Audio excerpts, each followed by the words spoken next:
वर्षा ऋतु।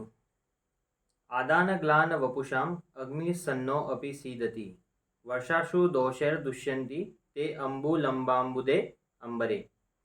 तो आदान काल जैसे ही जाता है, तो आदान काल के कारण यानी कि ग्रीष्म ऋतु के कारण यानी कि गर्मियों के कारण, वैसे ही वपुषाम, वपु यानी कि आपका जो शरीर है उसका कैसा हो जाता है, ग्लान, ग्लान यानी कि कमज़ोर हो जाता है।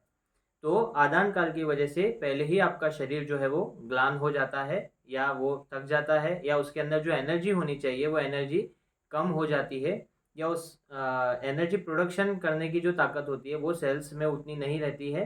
फिर अग्नि सन्नो अपि सीदति, और फिर बाद में अग्नि भी जो होती है उसकी वजह से क्या हो जाती है, कम हो जाती है, या अपनी डाइजेस्टिव कैपेसिटी भी जो है होती है वो क्या होती है, कम हो जाती है।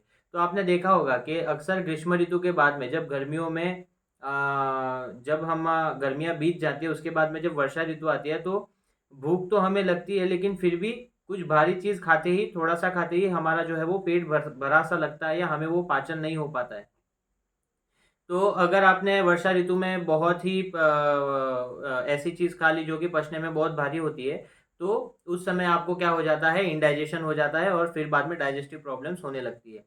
तो वर्षाशु दोषैर दुष्यंती, तो इसके कारण क्या होता है कि वर्षा ऋतु में नेचुरली ही दोषों का दोषैर दुष्यंती यानी कि जो वात पित्त कफ है उनका जो स्वभाव होता है वो विकृत हो जाता है, और वो अपने अपने प्रमाण से जो है वो दूषित हो जाते हैं। फिर दुष्यंती, और उसी के कारण जो दूसरे दुष्य है, जो सप्त धातु है, उनको भी क्या करते हैं, वो दूषित करते हैं। लेकिन वो कब होता है, तो वर्षा ऋतु जब चालू होती है उस समय ये कंडीशन होती है, लेकिन कब होती है, तो एक पर्टिकुलर उन्होंने क्राइटेरिया दिया है जिसमें ये चीज़ होती है।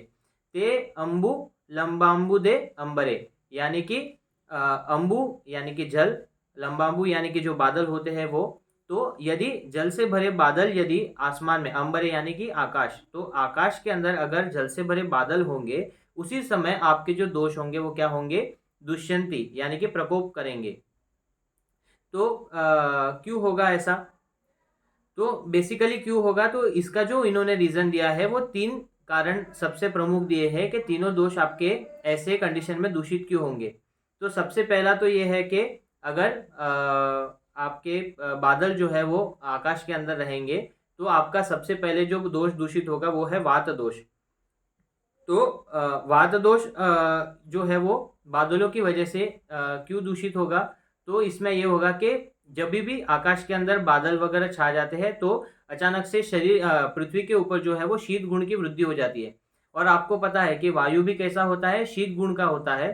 तो इसीलिए सामान्य से सामान्य की वृद्धि होने से शीतम स्तंभने, तो शरीर के अंदर स्तंभन या जकड़ाहट उत्पन्न हो जाती है, या जकड़ाहट जो है वो बढ़ जाती है, जिसकी वजह से आपने देखा होगा कि जॉइंट्स पेन वगैरह जब भी बादल आते हैं तभी ज़्यादा हो जाते हैं।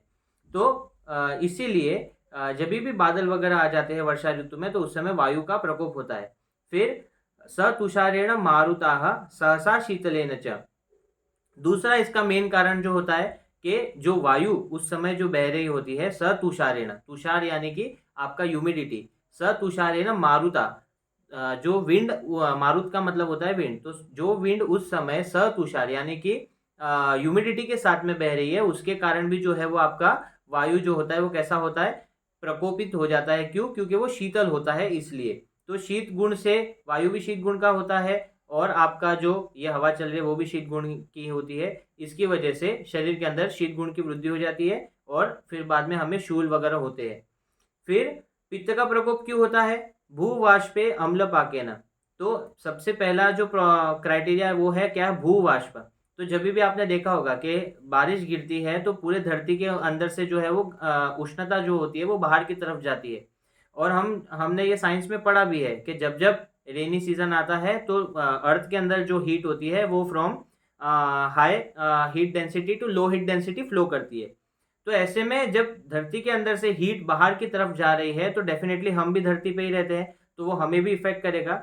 इसकी वजह से क्या होता है कि हमारे अंदर भी पित्त का जो है वो संचय होने के कारण प्रकोप होता है। फिर बाद में दूसरा जो उन्होंने रीजन बोला है वो है क्या है, अम्ल पाकेन, यानी कि वर्षा ऋतु में बेसिकली जो विपाक होता है वो कैसा होता है, अम्ल विपाक होता है। तो उसकी वजह से भी पित्त की जो होती है वो क्या होती है, वृद्धि होती है।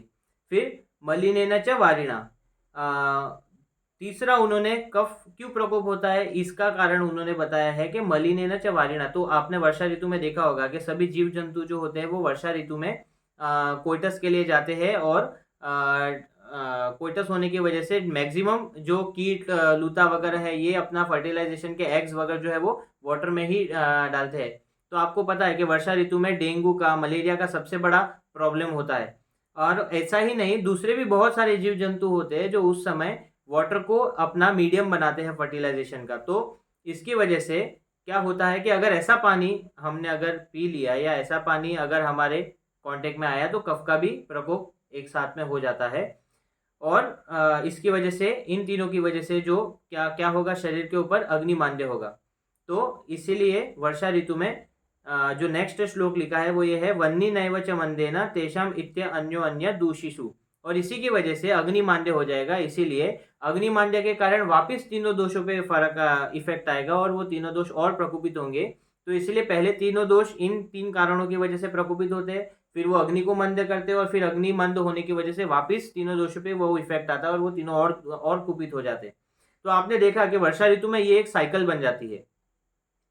सो अगर हमें इस साइकिल को तोड़ना है या हमें अगर इस संप्राप्ति को तोड़ना है तो हमें सबसे पहले ट्रीटमेंट क्या करना चाहिए वर्षा ऋतु में, इस बात के लिए देखना पड़ेगा। तो भजेत साधारणम सर्वम उष्मणम तेजनम चयत। तो सबसे पहले तो अपने को मेन काम ये करना है कि वर्षा ऋतु में सभी चीजें साधारण रूप से अपने को करनी है, कुछ भी विशेष नहीं करना है। जैसे कि खाने में जो भी आपका रूटीन पथ्य है उसे ही खाना है। ऐसा नहीं कि आप कुछ अलग चीजें जो है वो एकदम बना के खा रहे हो, मिष्ठान वगैरह बना के खा रहे हो, ऐसा कुछ भी नहीं करना है। जब भी वर्षा ऋतु आती है तो जो आपका सबसे पथ्य आहार है उसी को आपको फॉलो करना है, जिसको खाने से आपको कभी कोई प्रॉब्लम नहीं होती। तो इसे कहते हैं साधारण। फिर बाद में रहन सहन भी ऐसे ही इसी प्रकार से जो है वो साधारण रूप से करना है। उष्मणा उष्मणा तेजनम, यानी कि आपके शरीर के अंदर की जो उष्मा है उसको तेज महाभूत से जो है वो फोर्टिफाई करना है या उसे बढ़ाना है। तो कैसे करेंगे वो, तो डेफिनेटली जो उष्ण गुणात्मक द्रव्य हैं उन सभी का सेवन करना है, जिससे शरीर के अंदर मेटाबॉलिक एक्टिविटी बढ़ेगी, एंजाइमेटिक एक्टिविटी बढ़ेगी और आपका डाइजेशन इंप्रूव होगा। फिर सेकेंड स्टेप क्या करना है, ये स्टेप करने के बाद में जब आपको ये यकीन हो जाए कि हाँ अभी मेरा डाइजेशन जो है वो प्रॉपर है, उसके बाद में क्या करना है, आस्तापनम शुद्धनम तनु।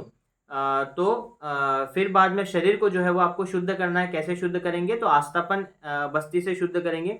अब आस्तापन बस्ती क्या होती है इसे हम आगे के चैप्टर्स में डिस्कस करने वाले, इसलिए मैं इसे अभी डिस्कस नहीं कर रहा हूँ। तो अभी आप फिलहाल इतना ही समझिए कि हम एनिमा देंगे और मेडिकेटेड एनिमा की वजह से हमारा शरीर जो है वो क्या हो जाएगा, शुद्ध हो जाएगा। फिर तनु जीर्ण धान्य रसान कृतान। और फिर खाने में जो है वो हमें क्या खाना है, अगर जैसे ही हमारा शरीर शुद्ध हो जाएगा उसके बाद में अगर हमने शरीर शुद्धि के बाद में अगर इम्प्रॉपर खाना खाया या प्रॉपर तरीके से वर्षा ऋतु में जो चीज़ें खानी चाहिए अगर वो चीज़ें नहीं खाई तो हम बीमार पड़ जाएंगे। तो इतना सब मेहनत करने का मतलब नहीं रहेगा। इसलिए जैसे ही आपका शरीर शुद्ध हो जाता है उसके बाद में आपको ये जो क्राइटेरिया दिया है इसके अनुसार भोजन करना है। तो क्या क्या खाना खाएंगे, तो तनु जीर्ण धान्य, तनु यानी कि जो कि ज़्यादा भारी ना हो, जीर्ण यानी कि जो पुराना हो। इस प्रकार के पुराने जो सीरियल्स होते हैं आपके, यव गोधूम शाली राइस वगैरह जो होता है, जो चावल हम पुराने, आपने देखा होगा गांव साइड में कि वो जो होता है वो एक बहुत बड़े कंटेनर में गेहूं जो होते हैं वो साल भर रखे हुए रहते हैं और उसका होल नीचे की तरफ होता है और वो धीरे धीरे करके नीचे से जो है वो पुराने पुराने गेहूं, पुराने चावल वगैरह निकालते रहते हैं और नए चावल जो खेतों में से आते हैं उसको ऊपर की तरफ डालते रहते हैं। तो इस प्रकार का जो खाना होता है ये बेसिकली क्या होता है, डाइजेशन में बहुत हल्का होता है, क्योंकि रेनी सीजन में हमारा डाइजेशन बहुत वीक हो जाता है। तो हम जो है वो नया धान्य जो डायरेक्टली खेत से आया है उसे पचा नहीं सकते। तो इसीलिए यहाँ पे बोला गया है कि जब भी रेनी सीजन आए तो सबसे पहले आपको क्या करना है, अपने शरीर को शुद्ध कर लेना है, डाइजेस्टिव फायर जो कम हो गई उसे इंप्रूव कर लेना है और फिर बाद में आपको जो है वो खाना भी ऐसा खाना है जो डाइजेशन को ज़्यादा तकलीफ ना दे। तो इसीलिए आपको पुराना खाना, जीर्ण खाना जो है वो खाना है। तो जीर्ण जो भी अन्न रहेंगे वो सब आपको इसमें लेने हैं। तो क्या क्या रहेंगे, तो जीर्ण धान्य रसान कृतान, तो ऐसे जो जीर्ण धान्य है या वह गोधूम वगैरह शाली राइस वगैरह जो है वो इनको आपको देना है। वो भी कैसे देना है, साथ में आपको जांगल मांस रस, तो जांगल प्राणी जो होते हैं उनका जो मांस रस होता है उनसे बनाया गया जो मांस रस है वो साथ में इसके देना है। तो वो भी बेसिकली आपने देखा होगा कि डाइजेशन करने के लिए वो भी बहुत अच्छा होता है।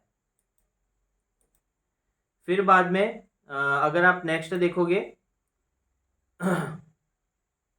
तो नेक्स्ट श्लोक उन्होंने क्या लिखा है, जांगलम पिशितम यूशान। तो यूश भी जो है वो आपको कैसे बनाना है, सेम जांगल मांस का ही जो है वो आपको यूश वगैरह भी बनाना है।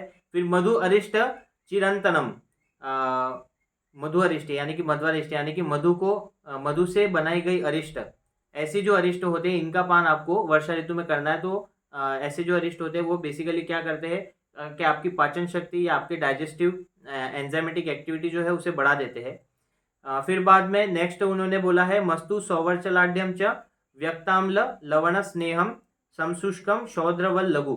तो ये सब चीज़ें आपको जो है वो खाने में यूज़ करनी है। तो उन्होंने यहाँ पे एक छोटा सा योग बताया है कि मस्तु सौवर्चलाढ्यम, जो दही के ऊपर का पानी रहता है वो उसको आपको सौवर्चल लवण यानी कि सौवर्चल नमक जो होता है उसको उस पानी में मिला के वो जो होता है वो आपको खाने के साथ में खाना है।